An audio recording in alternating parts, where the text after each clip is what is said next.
Welcome, everybody. If you are here live and can let me know just to make sure that you do hear me okay, that would be great. Hi, today we are talking about some of the scariest questions that therapists have about documentation. And we're going to face them head on and go through realistic scenarios and answers as well. So let's get to it. In case you don't know who I am, hi, I'm Dr. Maelisa McCaffrey, founder of QA Prep, author of this book over here, Stress Free Documentation for Mental Health Therapists. And uh, I love helping therapists with one of the scariest things that they are often afraid to admit, and that is with falling behind in paperwork. So, we actually have a paperwork catch up group that I run, and it is open for registration right now. So, I figured why not this week? Let's talk about what are some of these scary questions and scenarios that come up and how we can help. All right. If you are here live, you're welcome to ask questions in the chat as well. And it would be great if you could just confirm for me that you can hear everything okay, volume wise too. But feel free to put in the chat any questions that you have, and I'm happy to answer. All right. But we are going to start off with some commonly asked questions that I get about paperwork and especially about catching up on notes. Thank you for confirming down there. Okay, so one of the biggest questions that I get when people are behind in their paperwork and they start writing progress notes, and one of the first thing that comes up is I don't remember things as well as I thought I was going to, or I have some notes to myself. They're not quite as good as I thought they were. I have some notes to myself and they don't really tell the whole story. When I sit down to write a note, it's not as good as I thought it was going to be. So, what do I write if I can't remember what happened in a session? And honestly, here it's not that big a deal. One of my phrases that I use constantly, I'm always saying this in our catch up group, but also with, therapists when I do consults in other settings. One of the most important things you can remember is any note is better than no note. So what that means is it is better to just get a C-level note in there, right? We're not looking for A+ notes here. We're just looking for any note to be in your client's record. So if you don't have notes in there, rather than focus on getting perfect notes in and written, we just want to focus on getting notes done. And that is the first key. Now, is that the best strategy long term? Obviously not. Is that what you want to do every single day for the rest of your career? No. But for notes that are older, they're not done, they're not in your client's record, we just want to have some notes in there. So the first rule is just get notes done. They don't need to be great. And in fact, it's better to just finish them and get them off your plate. And I promise you that if you do all of that and get all of the notes actually done and in that client's record, then if you want to make them really good, let's say you're like, okay, I'm going to do that strategy, but now I have a whole bunch of notes in my client's record that are just mediocre or terrible notes. That may be true. Most of the time, most therapists, once they do that, realize that the notes aren't that bad, and after they're all in there, it's just a huge relief, and it's like, okay, we can move on. And so most of the time, they don't really need to do anything or feel bad about it after the fact. Um, but worst case scenario, you do that, and then you look back and you're like, no, these notes absolutely are not good enough. You can always add an addendum. So that's always something you can do later. You can always improve any note after the fact. And writing an addendum is not a red flag or a sign that you did anything bad or wrong. In fact, it's quite the opposite. Instead, that just shows that you actually reviewed your records, reviewed a note, found that information was missing or that was relevant, should be added, and that you made your paperwork better. That's it. That's literally all it says. There is nothing wrong or bad about adding an addendum. In fact, it is preferred to not having a note there in the first place, right? So you could always go back 6 months later, review the notes a couple weeks later, etc., and just add that information at a later time. But first, just get the note in there. Because 9 times out of 10, you'll be good with that once you step back from the scenario. You're caught up, not as stressed, and you realize, actually, I'm okay with what's in there. But if you don't remember and you're like, I get that. I can add an addendum. That's awesome. And I still just have no idea what to write. Like, literally, I don't know what happened. I know the session happened because I know that the client paid me and I have it in my calendar that it happened. Other than that, I do not remember what happened in that session. So, what you're going to do there is just write a very imperfect note. Again, we're going to use the strategy of any note is better than no note. We're going to write a note. And so it might just be one sentence, it might not have all the details. In fact, it probably won't. And it's better to have that in there than nothing. So if you have the templates that are in my book, Stress Free Documentation for Mental Health Therapists, um, you can use a template like that and just fill out the parts of the template that you do remember. For example, one of the sections in that template I have is, topics discussed.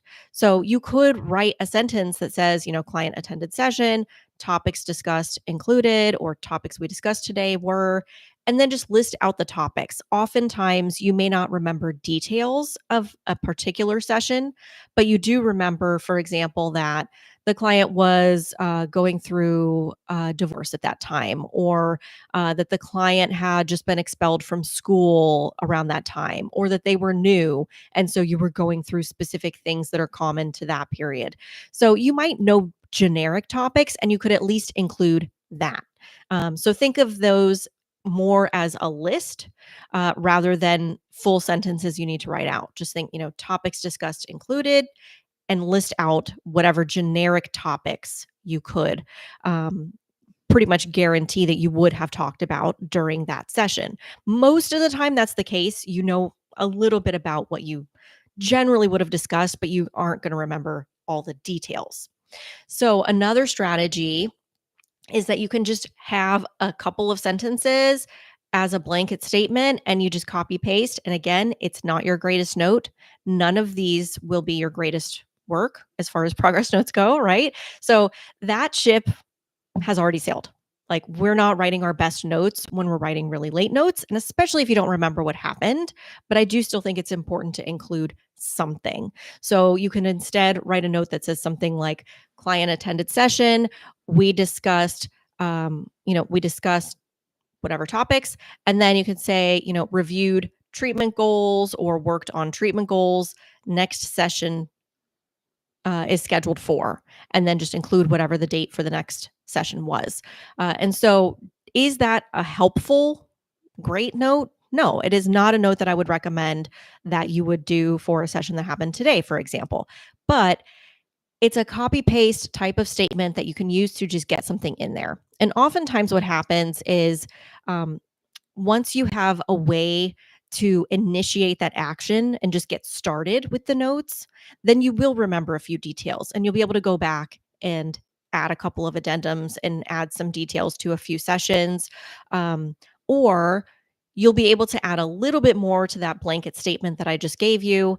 And you'll go through, get a bunch of notes done, and feel good enough about it at the end that you're ready to move on. But the key is to just start that action, right? To just start getting them done and start getting some notes in there. So when you can't remember what happened in a session, still do the note, just have a very blanket statement template. And remember, it's not going to be your best note. That's okay. And we don't want to make this a practice. We don't want to use that as our ongoing template, but it's better than having nothing. So remember that any note is better than no note. All right. So the next question I wanted to address is falling behind in notes really as common as you say it is? So this is a question I get a lot, even though I talk about this topic a lot and I bring it up frequently when I do podcast interviews. I have a paperwork catch-up group that's been going for almost 5 years now. So that's how long we've been running this paperwork catch-up group. And yet still people tell me, I signed up for the group and I really thought I was going to be the only one in the group. So people really think they're the only therapist who is struggling with this. And I promise you, That is not the case. It's very, very common. There are also some common stories or scenarios that lead to people falling behind in notes. And so a few of those are sometimes it's people like me who have ADHD, who have kind of always struggled with not with documentation, but have always struggled with organization, maybe with getting tasks done, with time management. And so, if that has been a struggle for you consistently, then obviously, why would that not influence documentation as a therapist, right? That's kind of a no brainer right there. So, that's a really common scenario. Other scenarios are there are many therapists who are very really conscientious, have been really great about doing paperwork in the past, and then something happens. So this happened a lot during the pandemic. I had a huge uptick in people coming to me with these problems after the pandemic, and those were therapists who said, I heard you talk about therapists being behind in their paperwork, and I never understood how that could happen. This has never been me. I've never struggled with that. And then they had this huge thing occur, right? So their life dramatically changed, and then for the first time in their life, they were behind in paperwork. And so that often happens, not just that was a big thing with the pandemic, but also I often hear people that happens after they have kids or after they start caring for an elderly parent or a sibling or something like that. And they might even have to move in order to do that, or they start needing to travel more frequently. That's a personal circumstance that can be very time consuming and very stressful, right? And so that is something that leads to burnout and just needing more time in your schedule. Another one that I hear really commonly is people who either had a surgery or some kind of acute injury that dramatically influenced, their ability to sit at the computer for a long time, or their ability to work in general, or people who have chronic pain issues, and so sitting, typing, being at a computer, all of those things are difficult, and so they're already kind of at capacity with their average work day, and then the paperwork becomes that much more of a struggle because it's another sedentary task and typically involves being at the computer. So those are some of the common scenarios that very understandably lead to people falling behind in their paperwork, or that lead to documentation being especially stressful or difficult. And so anytime you have something like that, then you're more likely to end up falling behind. Right. Another common one is people who have struggled their entire career, and that's because they really never got training, have never felt confident in their paperwork. And so it takes a really long time. So if it takes you half an hour to write a note, then it likely becomes something you avoid. Right. And so that's what I find most frequently. In that scenario is that it's not just that it takes so long. And so obviously if you have 15 clients in a week, half an hour per client, that's way too long to spend on notes.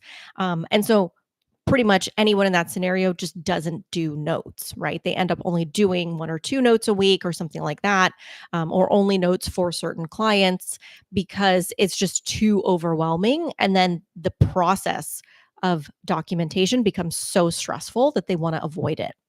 And so, all of these are scenarios that I am bringing up because they are things I have seen time and time and time again. These are not things I'm making up. These are real life struggles that people often tell me, oh my gosh, that's exactly me. And that's you and hundreds, if not thousands of other therapists, likely thousands. So we have had over 500 therapists go through the paperwork catch up group up to this point. Um, More keep coming, and every round when we open it up, we also get people who are interested but can't attend for whatever reason, right? So and that's just people in my immediate circle, right? People who have like been on my email list or have access to my emails, who know that this is a group that exists and that it's open for registration. So that's not all therapists, right? So it is a really, really common struggle. Typically, we have between 75 and 100 therapists in each round of the catch up group. So I promise, we already have had registration open. There are already other people signed up. You are not alone. You really are not the only one. It is a very, very common problem. And it's really just a matter of how long does it last for you. Most therapists, I would say, will fall behind in paperwork at some point in their career. It's just a matter of, do you catch it sooner? Do you feel comfortable addressing the issue? Do you have the resources to address the issue when it comes up? Or is it something that becomes a more chronic issue? But almost everyone will have it happen at some point in their career. I promise, even the therapists who are on top of things and say, that could never happen to me. I have had those therapists in the group, and I've had those therapists book consultations with me as well. So never assume that it can't happen, but no, it's a very common issue. It's not just you. So the other question I wanted to answer, it's really common, and feel free to put your other questions in the chat. I do see one from Karen. Awesome. I'll get to that one after this. So the other question I wanted to answer is, how bad is it if I sign a progress note months or even years after a session occurred? So this is another scary question that people ask, because they're like, okay, I want to get the notes done, but then this becomes a vicious cycle of, I'm behind in notes. Now it's been months.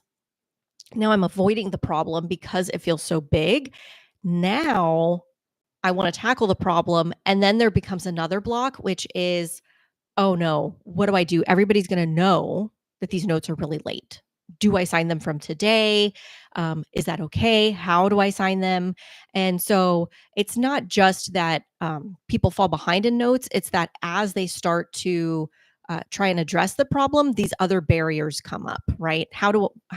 What do I put in the note if I can't really remember what happened? How do I sign the note? Is it okay to sign it? Should I sign it? And most therapists that obviously are watching this video or working with me or signing up for one of these groups, they're asking these questions because they are conscientious and ethical and they care, right? If they didn't, they would just forge a signature or avoid something, but instead they want to do it the right way. And so, I really want to acknowledge that these are therapists who care, who are asking these questions and have the struggle. So really, honestly, yes, just sign the note. Just sign the note, and just sign it today. The day that you write the note is the day you sign the note, and that's okay. And I used to recommend that people offer some explanation as to why, and I have shifted that advice. So there's no reason for you to offer an explanation as to why you are signing that note today, unless one of two reasons. Number one, let's say you have some type of contract or entity that is paying for the therapy you provide, and that contract states that you need to sign the notes within a certain time frame. So often this would be relevant for Medicare and maybe Medicaid, where they might say in your contract, and you want to check what your contract says, that you have to have notes completed or signed within 48 hours. So sometimes that is a requirement. And if you work in an agency or some other entity, they might also have some type of deadline there. But for most other settings, there is not an explicit time frame. There is no actual determination of what is a late progress note. So unless you have some entity that is telling you a progress note is late, then there's no reason to call it a late progress note, right? You're thinking it's a late progress note, but when we get into it, it's like, when is the note late? Is it late the next day? Is it late the next week? Is it late the next month? And that really is up for interpretation. So without actual guidance and actual standards, I would say just sign the note and call it good. Now, if you are in one of those circumstances where you need to offer an explanation, then yes, do that, and don't feel the need to over explain or over justify what you're doing. You just want to say something like, used notes taken in session to complete progress note at a later time. So just keep it very basic and explain that you signed and completed the note late. Now, the other circumstance where you might want to offer an explanation is, let's say you block out a whole bunch of time in a day and you are writing a whole bunch of notes for one person. So you're like, I want to catch up on client A, and you write 10 notes for client A all in the same day, and they're all signed on that same day. That is something that would be kind of unique, out of the ordinary, not the standard. And so, in that way, it's not necessarily wrong to do, but you would want to offer an explanation for why. And again, it doesn't need to be very explicit. We don't need to do a whole paragraph here. Try to keep it to one sentence. Used in session notes to complete official progress notes on whatever the date is. And so literally one sentence explanation, just saying that, it's not, you're essentially explaining that it's not some weird glitch in the system. You're acknowledging that if somebody was looking at all of those notes later, it might look a little odd that they're all signed on the same date. But you're simply just stating that you used your in-session notes. And I'm saying this because most therapists do take some type of in-session note for themselves when they know that they get behind on paperwork. So you probably have some notebooks that you can rely on. And so acknowledge that, that you're not just making this information up. You're not writing this note 2 years later out of nowhere. You're using your in-session notes or your psychotherapy notes or whatever you might call them to complete the progress note. And then keep it at that. Keep it super basic, super simple. All right. So then Karen asked a question in the chat. And if you want to ask more questions, you are welcome to share that. You can go ahead and type in the chat. You do have to be subscribed in order to ask a question. And that's so that we can avoid getting bots in the chat. All right. So Karen said, is it necessary to write a statement saying review treatment goals with client, etc., in every progress note? No. So you wouldn't need to say that you reviewed treatment goals necessarily. What you would instead do, so like in my book, in the progress note template that I have, it has a section on topics that were discussed. So those could be relevant, could be related. Ideally, they're related, but let's say your goal is to reduce depressive symptoms for this client, and you might talk about an argument they had with their partner. You might talk about their work stress. You might talk about dating relationships. You might talk about family relationships. You might be talking about childhood trauma. You might be talking about a trauma they experienced in adulthood. You might be talking about a car accident they just had or a pet that just passed away, right? It could be any of those things, but ideally you are guiding it and keeping it related to the treatment goals. So obviously for someone like that, people with depression also have all of those things happen, right? And often those things impact the depression and the depression impacts those things. And so you're just documenting the treatment that you're doing, but you don't need to have a specific statement that says you reviewed treatment goals. Instead, what I recommend is having what I call a progress statement. So you do want to have some type, this is for insurance. So for insurance in the United States, you do always want to have a statement that relates to the progress that person is making in therapy. So, they continue to make progress in, but continue to experience impairment in, but continue to experience challenges with. So you want to acknowledge that they are making progress in something and that they continue to have impairments as related to their mental health diagnosis. And both of those things are acknowledging therapy's working, it's helpful, keep paying for it, but also this person still has a mental health diagnosis, still has symptoms and impairments. So please keep paying for therapy. So that's what that one sentence statement is trying to convey when you work with insurance. So that's really the key thing, is you're updating what is the progress of that goal with the person. And we'll link below after we're done recording, I'll link below, but I do have a video on the only 2 treatment goals you need, and that kind of walks through how to formulate treatment goals that are very easy to integrate with most mental health sessions like that. So you can check out that video if you haven't seen that one yet. But I think that works really well in tandem with the progress statement. So that's the thing to remember. If you do review treatment goals, meaning you actually talked about adjusting them, adjusting the treatment plan, ask clients about their goals, then document that. But most of the time, we're just talking about progress instead. All right. So the other question I wanted to answer, because I do get this related to catching up on notes and specific to the catch up group, is that the catch up group seems too good to be true. Is it really going to help me? And I think I get this question related to a lot of strategies for catching up on notes. Is this really going to help me? And I will say, the paperwork catch-up group in itself is not some magic solution that is going to solve all of these problems, especially if you have struggled with documentation for years or for your entire career. It's not like you're going to sign up and then within 1 week everything is going to be perfect, right? And so I think as I say that, that sounds reasonable and most people understand that, but I do want people to know, when you sign up for the catch up group, many people sign up for multiple rounds of the catch up group, both because they don't complete their full catch up plan within 14 weeks. And you can imagine if you have years of paperwork to do, that's probably not a realistic plan, but also because they find it to be so helpful. Because what's really transformational about the paperwork catch-up group is the community and the fact that you have a place to meet with other people who are struggling and openly talking about it and openly talking about, I made some progress here, or I did this, or, we're doing an accountability group and people say, someone mentions as a win, this is literally the first week of my entire career that I have been caught up on notes. And everyone else in the group understands how important that is and um, how that must feel, right? Even if they haven't gotten there yet.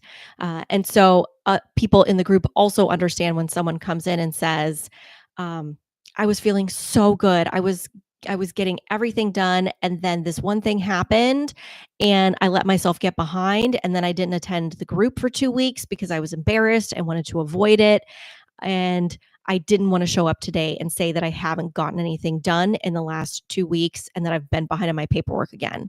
And then that happens pretty much every group. Someone shares something like that, and inevitably other people end up sharing, I'm so glad you said that because I also didn't want to come to the group today because I'm also behind and have noticed I'm, letting my schedule slip or whatever. And so that's really where the transformation happens because you're able to admit those things. And as you're able to talk about those things, you all know this as therapists, it releases a lot of the power that being behind has on you. And so then you're able to move through it and get into problem solving. But when it feels like this big, gigantic cloud over your head and it's super stressful, it's very overwhelming and it's very difficult to stay in the space of problem solving, let alone, to feel hopeful about things being able to change.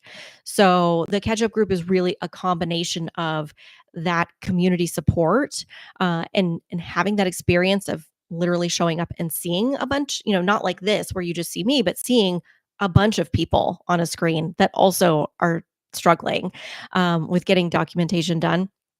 It's that along with practical guidance. So, literally walking you through, here are phrases to use if you forget what to write in a progress note. And here's how to create a catch up plan. Here's a catch up plan template. Use it and let's adjust it. And then giving you options as well for how to create a catch up plan.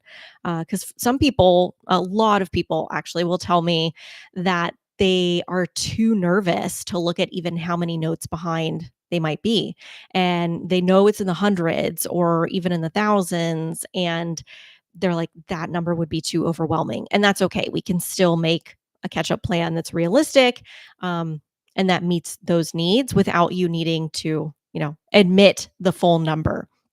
Whereas for other people, they want to share the number and they want to say, I've never told anyone this yet, but I have 865 notes to complete. And it feels really good to get it out there, and it releases a lot of the power that being behind has on you that keeps you from actually solving the problem.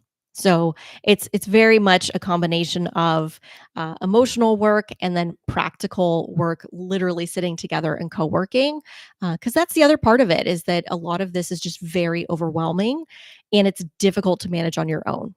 But when you're in community and you have support, and you feel like you have expert guidance and you are alongside others, it feels much more manageable and at least like, okay, this is not necessarily fun, or I may not be excited to do this, but I know I will feel better if I do it. And now I feel like I have the support around me to actually do it.